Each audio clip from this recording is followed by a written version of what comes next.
Hello નમસ્કાર વિદ્યાર્થી મિત્રો નમસ્કાર. હું ઓઝા ફાલ્ગુન તમારું ઓઝા ક્લાસીસ ચેનલમાં સ્વાગત કરું છું. આજનો વિડીયો છે તે ધોરણ 7ના વિષય ગણિતમાં ચેપ્ટર નંબર 11 ઘાત અને ઘાતાંક જોવા જઈ રહ્યા છે. જો વિદ્યાર્થી મિત્રો ચેનલ પર પહેલી વાર આ ચેનલને સબસ્ક્રાઇબ કરી દેજો, બેલ નોટિફિકેશન હિટ કરી દેજો. તો સ્વાધ્યાય 11.2માં પ્રશ્ન નંબર 2 જોશું કે સાદુરૂપ આપી નીચેના દરેકને ઘાત સ્વરૂપે દર્શાવો. તો સાદુરૂપ આપવાનું છે ને ઘાત સ્વરૂપે દર્શાવવાનું છે. તો પહેલો પ્રશ્ન છે 2 ની 3 ઘાત ગુણ્યા 3 ની 4 ઘાત ગુણાકાર 4 અને છેદમાં 3 ગુણ્યા 32.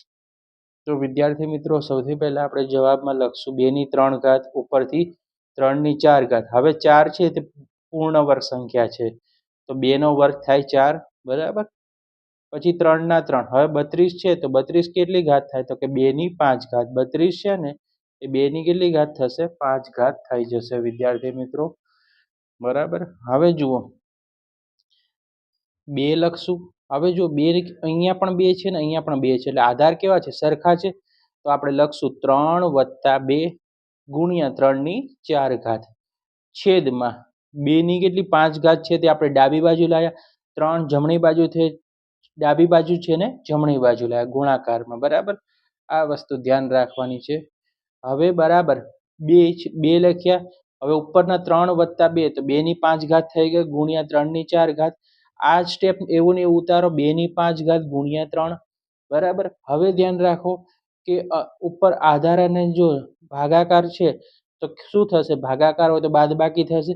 તો 2 ની આ 5 ઘાત અને આ -5 ઘાત, બરાબર. તો અહીંયા 2 લખ્યા છેદમાં આધારમાં 2 લખ્યા અને 5 - 5 ગુણ્યા 3 ની 4 ઘાત અને માઇનસ કેટલી ઘાત આવશે, 1 ઘાત. અહીંયા કોઈ ઘાત નથી એટલે 1 ઘાત લખવાની, બરાબર. 2 ના 2, 5 માંથી 5 જાય તો 0 લખવાના. ગુણાકારનું નિશાન 3માં, 4 માંથી 1 જશે તો કેટલી આવશે, 3 ની 3 ઘાત આવે. હવે 2 ની 0 ઘાત એટલે 1 લખવાનું, બરાબર. કોઈની પણ 0 ઘાત હોય, 2 ની હોય 3 ની હોય તો એનો જવાબ આધાર શું હોય, 1 જ હોય ગુણ્યા 3 ની 3 ઘાત. હવે આ બંનેનો ગુણાકાર 1 ગુણ્યા 3 ની 3 ઘાત, તો જવાબ શું મળે, 3 ની 3 ઘાત મળે, બરાબર. 3 × 3. જુઓ હવે બીજો દાખલો છે, રાઈટ. 5 નો વર્ગ અને આખા કૌંસની કેટલી ઘાત છે, 3 છે, ગુણ્યા 5 ની 4 ઘાત છે અને ભાગાકાર કરીને 5 ની કેટલી ઘાત આપેલી છે, 7 છે. 57 નથી, 5 ની 7 ઘાત છે. તો જવાબમાં વિદ્યાર્થી મિત્રો 5. આ બંને જો કૌંસની 5 નો વર્ગ છે અને કૌંસની બહાર 3 ઘાત છે, બંનેનો શું થઈ જશે, ગુણાકાર.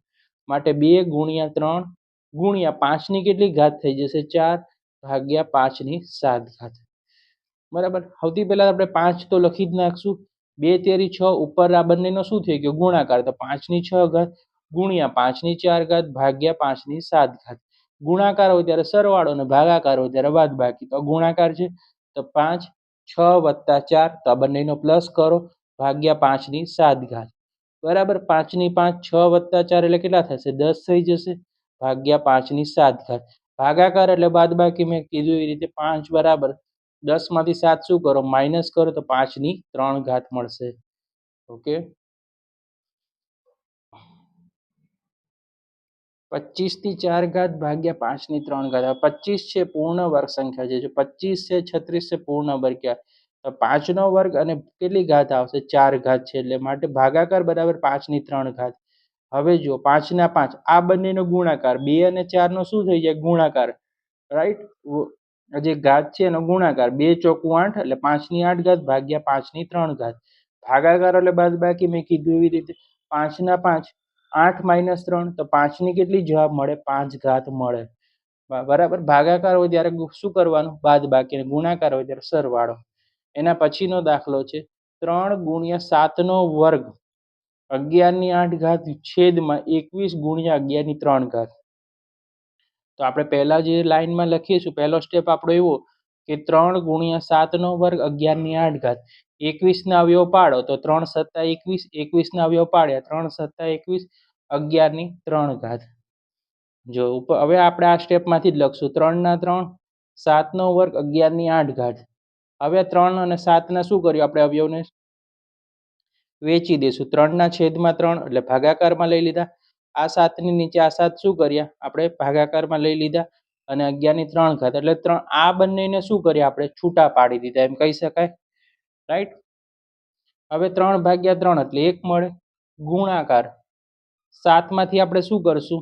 2 - 1, કારણ કે અહીંયા તમે જોઈ શકો છો અહીંયા 7 ને કેટલો વર્ગ છે? 2, અને અહીંયા કેટલો છે? 1, એટલે 2 - 1 ગુણ્યા 11 છે 8 - 3. ઓકે, આ વસ્તુ ધ્યાન રાખવાની. 1 ગુણ્યા 7 - 2 ની 1 ઘાત. તો તમે કહી શકો કે 7 એકા 7, 2 માંથી 1 ગયું તો 1 આપણો શું મળ્યો? ઘાત મળી ગઈ આપણી. બરાબર. ગુણાકાર 11, 8 માંથી 3 જાય તો કેટલા વધે? તો 8 માંથી 3 જાય તો 11 ની 5 ઘાત વધે. હવે 7 નો 1 પાવર છે, બરાબર, એટલે કે 1 જ ઘાત છે. તો 7 એકા 7 ગુણ્યા 11 ની 5 ઘાત. હવે નેક્સ્ટ દાખલો છે 3 ની 7 ઘાત છેદમાં 3 ની 4 ઘાત ગુણ્યા 3 ની 3 ઘાત. તો સૌથી પહેલા 3 ની 7 ઘાત.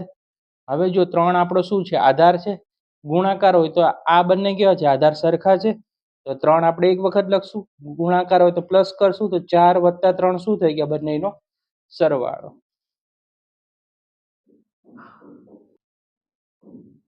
3 ની 7 ઘાત છેદમાં 3 ની 7 ઘાત, બરાબર. ભાગાકાર છે એટલે મેં તમને કીધું બાદબાકી 3, 7 - 7, તો 3 ની 0 ઘાત, 3 ની 0 ઘાત એટલે આપણો જવાબ શું મળે? 1. નેક્સ્ટ દાખલો 2 ની 0 ઘાત વત્તા 3 ની 0 ઘાત વત્તા 4 ની 0 ઘાત 1. હવે 2 ની 0 ઘાત એટલે 1 થાય, 3 ની 0 ઘાત એટલે પણ 1 થાય, અને 4 ની 0 ઘાત એટલે 1. તો ત્રણેયને 1 વત્તા 1 વત્તા 1 કરો, ત્રણેયનો પ્લસ કરો તો 3 મળે. તો આ આપણે દાખલા નંબર 6 સુધી કર્યા. બીજા 6 દાખલા છે પાર્ટ 2 માં કરીશું. તો વિડીયો પસંદ આવે વિડીયોને લાઈક કરી દેજો, ચેનલને સબસ્ક્રાઇબ કરી દેજો, અને બેલ નોટિફિકેશન હિટ કરી દેજો, અને તમને કમેન્ટ કરજો જો વિડીયો સારો લાગ્યો તો. Thanks for watching.